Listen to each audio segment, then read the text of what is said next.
सभा आज जो हो रही है उसका उद्देश्य बड़ा स्पष्ट है। देश में क्या हुआ, पहलगाम से लेके ऑपरेशन सिंदूर से लेके आज तक, वो हम सबके सामने है। मुझे दोहराने की जरूरत नहीं है। लेकिन इस देश में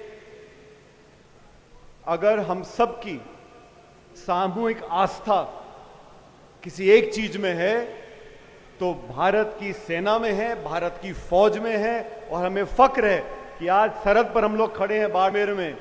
यहां से पाकिस्तान बहुत दूर नहीं है। यहां के रेगिस्तानों में हमारे सैनिकों ने खड़े होकर जो शौर्य का प्रदर्शन दिखाया और 9 आतंकवादी अड्डों को जो ध्वस्त किया, मैं हमारी सेना को साधुवाद देता हूं, धन्यवाद देता हूं कि अपनी जान की परवाह किए बगैर उन्होंने हम सब के मान सम्मान की रक्षा करी है। 26 निर्दोष निहत्थे सैलानियों को नाम पूछ पूछ कर मौत के घाट उतारा।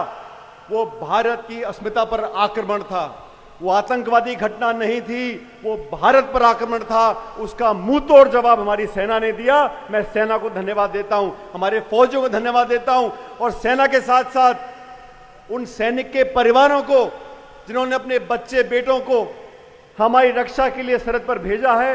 मैं उन परिजनों का धन्यवाद देना चाहता हूं, पूरा देश धन्यवाद देना चाहता है।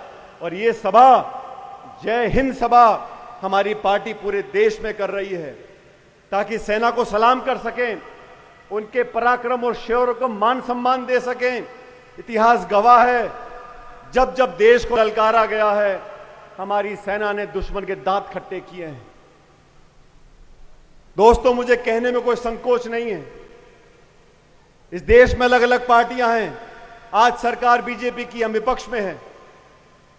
एक समय था जब देश की संसद पर आतंकवादियों ने हमला किया था, वो भी पाकिस्तान ने करवाया था।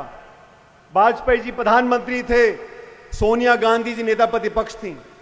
उन्होंने सदन के पटल पे खड़े होकर बोला था कि वाजपेयी जी, हम आपके विरोधी हैं, हम विपक्ष में हैं, लेकिन आज लोकतंत्र के मंदिर पर हमला हुआ है, देश को जवाब देना पड़ेगा, हम आपके साथ खड़े हैं। ये राजनीति कांग्रेस पार्टी ने पहले भी दिखाई थी।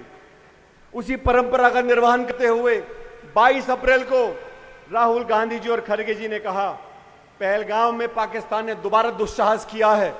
इनको मजा चखाने के लिए पूरे 140 करोड़ की आबादी वाला मुल्क, संपूर्ण विपक्ष, हर एक दल सरकार के साथ खड़ा है। हमने नहीं पूछा कि एलओसी से 400 किलोमीटर दूर पहलगाम में वो आतंकवादी घुसे कैसे। हमने नहीं पूछा कि चूक कैसे हुई। आज देश पर घाव हुआ है, हमारी माताएं बहनें विधवा हुई हैं। आज हमें बदला लेना है। पूरा देश एकजुटता से खड़ा रहा और हमारी सेना ने वो कर दिखाया जो हमें उम्मीद थी। लेकिन अचानक अमेरिका के राष्ट्रपति घोषणा करते हैं कि मैंने युद्ध विराम करा दिया। किन शर्तों पर कराया? व्यापार का लालच दिखाकर,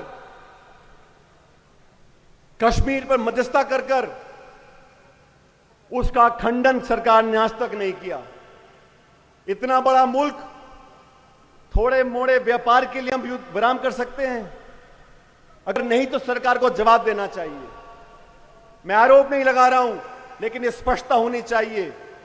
आज कश्मीर पर चर्चा करना चाहते हो, मुझे खेद है दोस्तों, दुनिया के तमाम मुल्कों ने जब युद्ध विराम हुआ,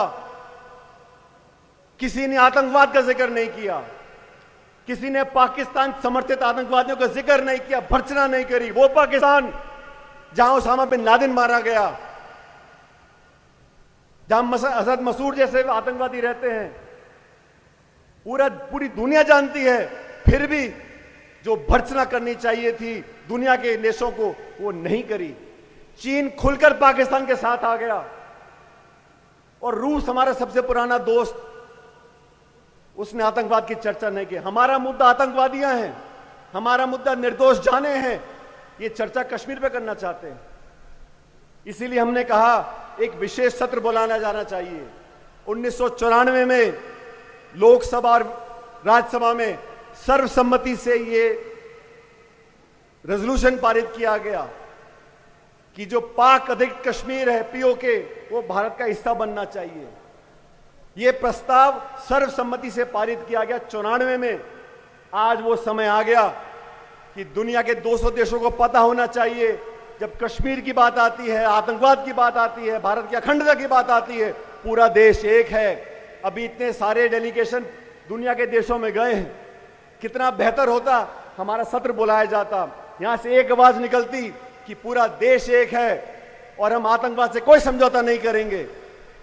कांग्रेस हो, बीजेपी हो, सब मिलकर एक बात बोलते और फिर ये डेलीगेशन जाते दुनिया में, उनकी बात का वजन बनता। वो सत्र बुलाया जाना चाहिए था। सरकार में बैठे लोग, कर्नल सोफिया कुरैशी गुजरात से आती हैं, उनकी तीसरी पीढ़ी फौज में काम कर रही है। विंग कमांडर नियोमिका सिंह, इन दोनों बहादुर महिलाओं ने किस खूबसूरती से, किस बहादुरी से पूरी सेना का विवरण किया, हमारा सीना छाती से फूलता था। और वो लोग जो शपथ लेके संविधान की बैठे हैं, मध्य प्रदेश के उस मंत्री ने क्या शब्द बोले कर्नल सोफिया के लिए, सुप्रीम कोर्ट को आदेशित करना पड़ा, लेकिन बेशर्मी की सारी हदें पार कर दी, आज तक उसका इस्तीफा नहीं लिया गया।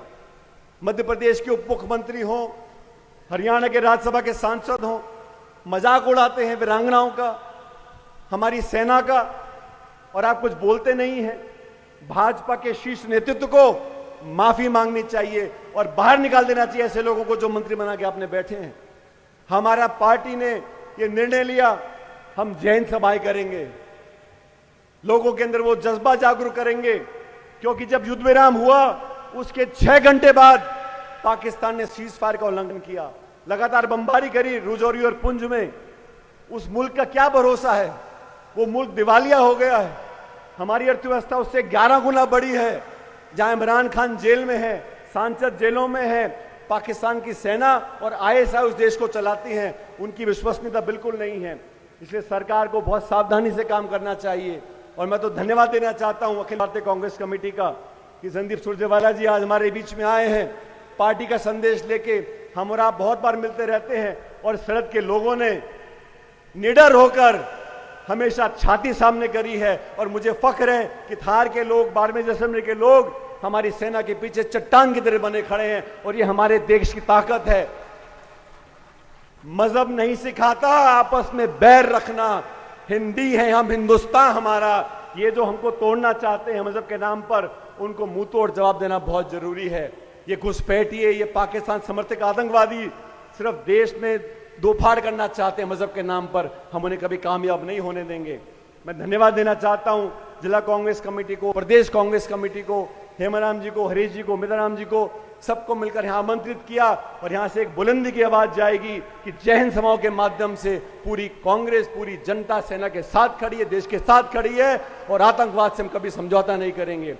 यहां के लोगों ने बहुत समय देखा अच्छा बुरा, बिजली पानी के क्या हाल है आप जानते हो। परसों से बिजली कटी हुई है, उनको पता था कांग्रेस के नेता आ रहे हैं तो बिजली गुल कर दो। यहां के लोगों से दुश्मनी क्यों निकाल रही है सरकार, मुझे मालूम नहीं है। डबल इंजन की सरकार है, लेकिन फिर भी विकास ठप पड़ा है।